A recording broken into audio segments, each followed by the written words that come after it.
Hey guys, my name is Elijah, and in this tutorial I will show you how to make your text bold on LinkedIn. So if you start your post, click on Start a Post, and now you want to write anything. So let's say, hello guys, and I want guys to be bold. So how do I actually do it? So first, copy your text. So select it, and then Command and C or Control plus C if you are on Windows. This will copy your text to the clipboard.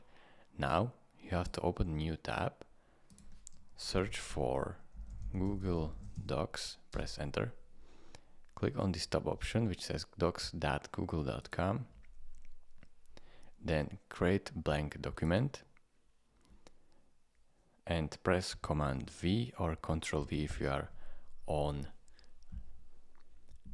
Windows. Then select the part that you want to make bold and press this bold button, so this B. Now it is bold, as you can see. Now only you have to do just select it again and then Command C, go over to LinkedIn, Command or Control V. As you can see, your text is now bold. It is really this simple, guys. Thank you for watching. If this video was helpful to you, consider subscribing and liking this video, and I will see you in the next tutorial. Bye bye.